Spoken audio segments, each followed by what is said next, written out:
Doctores de Reddit, ¿qué les hizo decir cómo diablos esta persona sigue viva? Presencié un sedán con un remolque volcarse 4 veces a 120 km por hora en una carretera hacia una zanja justo enfrente de mí. Un niño de 12 años no llevaba cinturón de seguridad y fue arrojado del vehículo por una ventana abierta. Tenía una laceración superficial en la pierna y estaba en estado de shock, pero por lo demás aparentemente ileso. Hicimos una evaluación rápida del trauma de la familia. Todos parecían estar bien y aplicamos presión a la pierna sangrante del niño hasta que llegó el servicio de emergencias médicas. Cuando estábamos corriendo hacia el auto destrozado mientras el polvo se asentaba, estaba seguro de que íbamos a ver pedazos incorpóreos de ese niño por todas partes, pero tuvo mucha suerte. Usen cinturones de seguridad, amigos. Todos los que permanecieron abrochados en el coche ni siquiera tenían un rasguño. Las dos historias que estoy compartiendo ocurrieron durante el terremoto de Nepal de 2015. Primero fue un bebé al que le cayó un techo sobre la cabeza. Estuvo atrapado durante 10 minutos. Antes de ser rescatado y tardó otras 3 horas en llevarlo al hospital en funcionamiento más cercano. Esto sucedió en un área remota y lo llevaron en un taxi. Su rostro estaba tan hinchado que probablemente tenía más del doble de su tamaño original. La parte superior de su cabeza era completamente plana, como un plato, y tenía ojos de mapache. Pero de alguna manera no mostraba signos de peligro y sus signos vitales eran normales. Una tomografía computarizada mostró milagrosamente que no había daño cerebral o incluso una fractura real. Tenía algo llamado fractura de ping-pong. El niño se recuperó bastante bien y fue dado de alta en un par de días. En segundo lugar, estaba una señora que estaba embarazada de aproximadamente 8 meses. Nuevamente, el techo de su casa cayó sobre ella, tristemente sobre su vientre. Por lo que dijo, estuvo atrapada bajo los escombros durante aproximadamente 4 horas, y tardó entre 2 y 3 días más en transportarla por aire al hospital. Y se realizó una radiografía de pelvis que mostró que estaba gravemente rota en al menos 4 lugares. Pero milagrosamente, hubo un sangrado mínimo. Alguien con fractura de pelvis puede desangrarse fácilmente y tenía múltiples fracturas en la pelvis.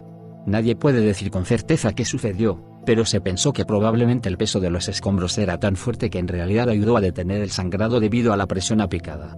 Más milagrosamente, el bebé no mostró signos de lesiones o incluso estrés, a pesar de que el techo cayó directamente sobre su vientre. No soy médico, pero la historia del Mickey Meister de Motorhead siempre me hace pensar cómo es que vivió tanto tiempo. Básicamente, fumaba todos los días desde que tenía unos 11 años, bebía una botella entera de Jack mezclada con Coca-Cola todos los días y, cuando le diagnosticaron diabetes en 2015, cambió a una botella de vodka todos los días. Nunca comió de manera saludable, solo estaba haciendo ejercicio y se negó a beber agua. Cuando su médico le dijo que estaba deshidratado, simplemente le agregó más hielo a su Jack y Coca-Cola. Pero sorprendentemente, incluso en sus 60 en una entrevista, dijo que simplemente fue al médico y dijo que sus pulmones estaban bien, su hígado estaba bien, esencialmente en una salud prácticamente perfecta. Ni siquiera tinnitus o dificultades auditivas a pesar de que se dice que los conciertos de Motorhead son algunos de los más ruidosos. Casi todos sus problemas de salud se produjeron durante los últimos 2-3 años de su vida, y en su mayoría pueden atribuirse a la vejez, no al estilo de vida. Murió en 2015 justo después de cumplir 70 años, para sorpresa de todos porque estaba viviendo y de fiesta solo un par de días antes. Este tipo era realmente indestructible y es un milagro que haya vivido a su edad. No soy médico, sino estudiante de enfermería. Tuve un paciente que ingresó en la sala de psiquiatría del departamento de emergencias después de que se cortó el brazo derecho desde el codo hacia abajo, con una puta motosierra. Solo sobrevivió porque aparentemente tenía algún tipo de trastorno de la coagulación raro que le impedía morir desangrado. Era muy esquizofrénico y creía que su brazo volvería a crecer. No médico, sino bombero. Hicimos que un hombre de 30 años se puso una escopeta en la boca apuntando hacia su nariz, aprieta el gatillo y sobrevive. Nos presentamos trabajando con él, está respirando, pero falta la mayor parte de su rostro y lo transportamos. Sobrevive y todos estamos asombrados. 3 meses después lo vuelve a hacer, pero con una 22 en la sien. Rebotó y salió por su ojo. Sobrevive de nuevo. Con algunos déficits mentales y un ojo de cristal, pero sigue siendo uno de los más locos que he visto. Ayudé a cuidar a un anciano al que le amputaron una pierna y se había roto la otra pierna, así que no se estaba viendo por eso. Tomaba oxígeno y no cumplía demasiado con el uso de su silla de ruedas. Estábamos hablando con él y se estaba poniendo muy discutidor. ¿Cómo se supone que voy a cortar leña en una silla de ruedas? Era lo que seguía exigiendo. Cuando se le preguntó cómo iba a cortar leña con una pierna en primer lugar, respondió que se arrastraría hacia el bosque y saltaría para cortar la leña. Esto fue aún más preocupante. Cuando el médico le preguntó cómo llevaba el hacha, el oxígeno y la leña que cortaba, lo miró directamente a los ojos y dijo, los llevo en la espalda. No estoy segura de si hablaba en serio, pero estaba bastante canoso y parecía que se podría arrastrar por el bosque.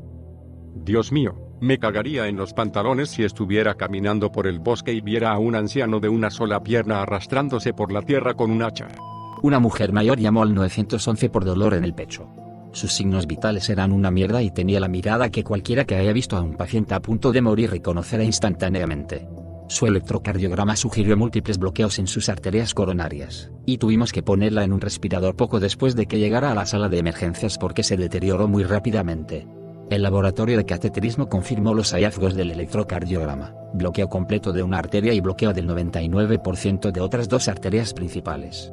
Desafortunadamente, era demasiado extenso para resolverlo con PCI, por lo que la única opción era llevarla al hospital universitario de la ciudad para un triple bypass emergente.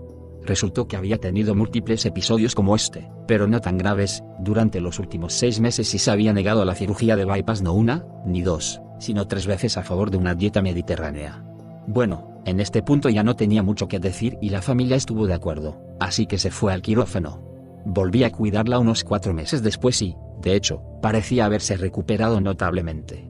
Cuando era estudiante, entró un joven que se autoinfligió una .22 en el interior de la boca y se desmayó. Despertó a la mañana siguiente, no recordaba la noche anterior, se fue a trabajar. A las 2 horas de trabajo, dice que no se siente bien y comienza a actuar de manera extraña. Los compañeros de trabajo llaman a una ambulancia. Lo acogen y, mientras el servicio de urgencias lo está revisando, notan una mezcla de líquido claro y sangre en la parte posterior de la boca. Llaman a otorrinolaringología y obtienen una tomografía de la cabeza computarizada. Muestra 11 o más fragmentos de bala a lo largo de su cabeza. El chico estaba actuando en ese momento completamente imperturbable. Estaba muy desconcertado. Un tipo afortunado olvidó sus llaves y estaba subiendo a su propio apartamento por la ventana.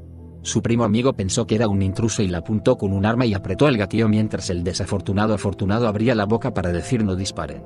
La bala entró en su boca y salió limpia por la parte posterior de su cuello. Después de la cirugía, estuvo totalmente bien en unos pocos días, de alguna manera pasó por alto todas las estructuras principales. Ni siquiera se partió un diente. Estaba realmente cabreado con su primo. De mi rotación de neurocirugía en la escuela de medicina. Un chico que conozco con cáncer fuma 2 paquetes al día y bebe una quinta parte de Fireball todos los días. Vive en un remolque tan sucio que hay media pulgada de tierra según la madre de su esposa. Se recuperó de las cirugías en ese tráiler.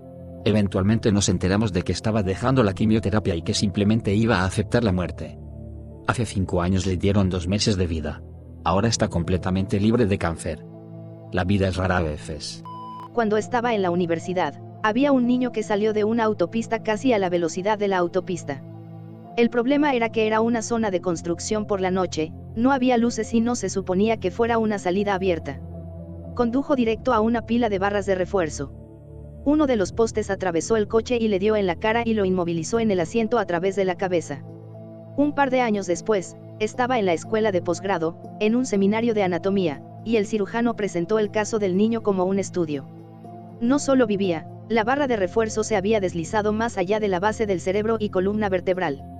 Estaba tan cerca que tuvieron que girarlo como un tornillo porque las nervaduras de la barra amenazaban con dañar los nervios. Literalmente reconstruyeron el cráneo de este niño alrededor de su cerebro. Su foto de recuperación era la de un niño totalmente normal sonriendo. Tenía una pequeña cicatriz en la barbilla. Digo niño, pero tenía como 17, para ser claros. Uno de mis pacientes anteriores es un techador que vivió una vida muy plena de alcohol, mujeres y drogas. Estaba infectado con VIH, hepatitis B, hepatitis C, era cirrótico y no le importaba en absoluto su salud. Era fantasmalmente delgado y pesaba 50 kilos con una altura de 180 centímetros, lo que incluía 9 kilos de asfitis en su abdomen. Estaba enojado y no escuchó a nadie, rechazando la terapia la mayor parte del tiempo. Lo conocí por primera vez en la UCI, donde tenía sida en toda regla, enfermedad hepática en etapa terminal, síndrome hepatorrenal, ganglios linfáticos inexplicables en todo el cuerpo, hemorragia por varices, sarcoma de Kaposi y peritonitis bacteriana espontánea. El pronóstico de muerte intrahospitalaria fue 90% incluso con tratamiento. Estuve involucrado en su cuidado durante aproximadamente 2 semanas y nuevamente rechazó todas las terapias que sugirieron sus médicos de cabecera. Me sorprendió que duró las 2 semanas. Finalmente, estaba tan harto del ruido en la UCI que solicitó ser transferido a cuidados paliativos y finalmente fue enviado a un hospicio para pacientes con VIH avanzado para que vivieran los pocos días que le quedaban. Un año después, recibí una llamada del hospicio solicitando una cita de seguimiento para él.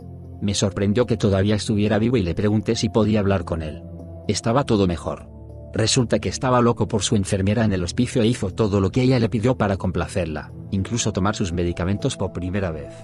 Ella lo cuidó lentamente hasta que recuperó la salud, lo convenció de que reiniciara los medicamentos contra el VIH, lo sometió a una dieta baja en sal para su enfermedad hepática y, finalmente, logró que se levantara y se moviera.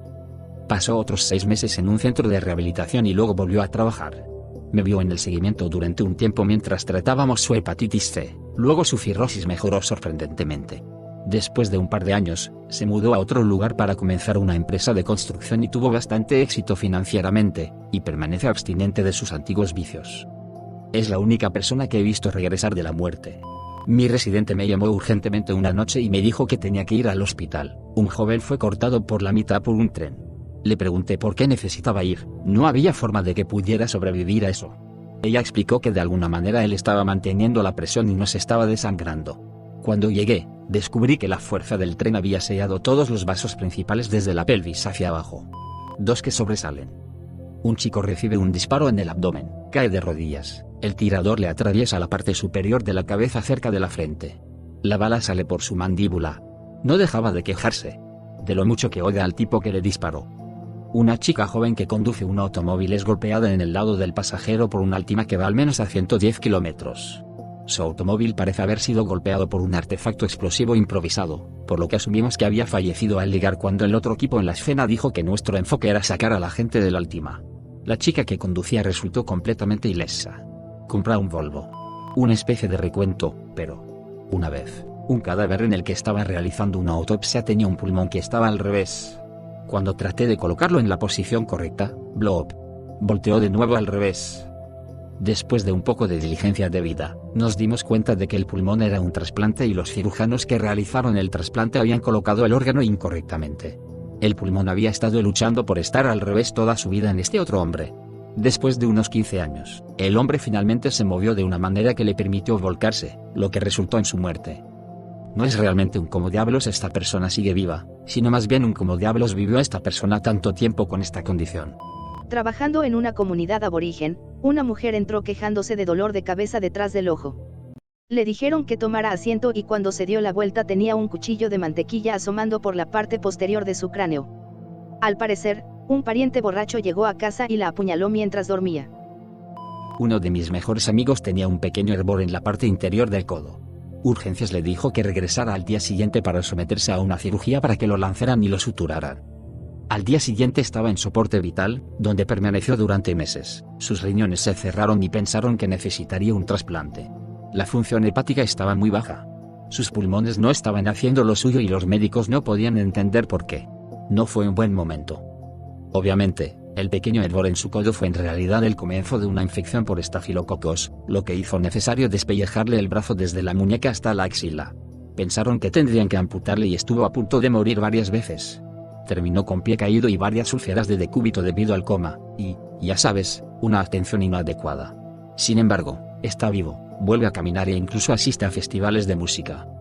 La lección de esta historia es, no vayas a nadar en el jacuzzi de un casino, podrías terminar en coma durante meses y necesitar 2 años para recuperar las funciones básicas. No soy un doctor. Un compañero mío en secundaria estaba en una moto de nieve en medio de la noche. Iba a unos 80 kilómetros por un sendero. Un gilipollas había puesto una cadena en el camino solo para ser un gilipollas. No le puso reflectores y ni siquiera estaba en su propia tierra. Fue en tierras estatales. Desafortunadamente, mi compañero de clase tenía un respaldo en su trineo. La cadena lo golpeó de lleno en el pecho. Lo estrelló contra el respaldo que afortunadamente se rompió. Regresó a casa y se metió en la cama. Más tarde, su mamá lo hizo ir a la clínica local que tenía una pequeña sala de emergencias. Lo llevaron de inmediato a Duluth. Tenía el bazo roto, parte de su hígado estaba desgarrado, su corazón estaba muy magullado y tenía un pulmón colapsado. Sangraba bastante internamente. El médico le dijo que, si no hubiera sido tan musculoso, se habría muerto en el camino. El hombre medía alrededor de 180 centímetros y 111 kilos y estaba desgarrado como un fisicoculturista cuando comenzó. 6 meses y un montón de cirugías después, pesaba unos 60 kilos. Parecía muerto y todo su pecho eran vías de tren. Tuvieron que romperle el pecho 2 veces para lidiar con su corazón y le abrieron el abdomen varias veces para lidiar con las infecciones. El universitario estaba bebiendo con sus amigos y bebió demasiado. Presumiblemente aspira parte de su vómito y causa esta reacción inflamatoria masiva en sus pulmones llamada SDRA. Pasa de estar perfectamente sano a estar a las puertas de la muerte en 1 hora. Lo transfieren a nuestra UCI en medio de la noche, completamente inestable, con un respirador, al máximo de 5 presores, medicamentos de soporte vital para mantener su presión arterial alta, y está siendo considerado para ECMO, básicamente como una máquina temporal bypass del corazón y los pulmones, que se utiliza como último esfuerzo para salvar a alguien.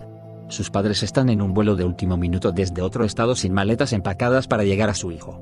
A nuestro equipo le preocupa que no pueda pasar la noche y preparar a sus amigos para lo peor. El tratamiento para el SDRA es en realidad algo que se llama proning, que es cuando literalmente simplemente se pone al paciente boca abajo. Y milagrosamente, 2 horas después, deja de usar todos los presores, mantiene su propia presión arterial y, aunque está muy sedado por todos los medicamentos, puede responder a la voz y sacudir y asentir con la cabeza a las preguntas. Se recupera por completo 4 días después. Y jurando mantenerse alejado del alcohol por un tiempo. Obligatorio no mío, pero papá era un médico de urgencias y uno de los que me contó mucho sobre uno para el que estuve presente era un tipo con un nivel de alcohol en sangre de .85 estaba básicamente muerto en una camilla sin respirar. De repente, este hijo de puta se sienta y golpea a mi padre en la cara y dice apaga esas malditas luces. Y luego se recuesta y se desmaya. Aparentemente, era un alcohólico masivo y nadie sabía cómo aún estaba vivo y tenía una especie de tolerancia loca acumulada. Accidente de coche delante de nosotros en la autopista un día. Papá sube corriendo, así que no veo nada de sangre, pero el conductor está suspendido en su asiento en un auto volcado. El coche y el tipo estaban partidos en 2 aproximadamente a la mitad. Papá se pone a trabajar con este tipo que está completamente consciente y bastante preocupado porque se está perdiendo todo lo que tiene debajo de las caderas. Estar boca abajo mantuvo suficiente sangre en el cerebro del chico para que estuviera despierto por un tiempo, el tiempo suficiente para aterrizar un helicóptero en la carretera y tratar de llevarlo al hospital.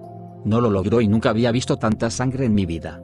Papá dejó su ropa a un lado de la carretera después de dar una declaración a la patrulla de carreteras. Me dejó en la escuela en ropa interior. Nada de esto le pareció extraño en absoluto. Recuerda dejarnos tu like y suscríbete para que no te pierdas ninguno de nuestros videos.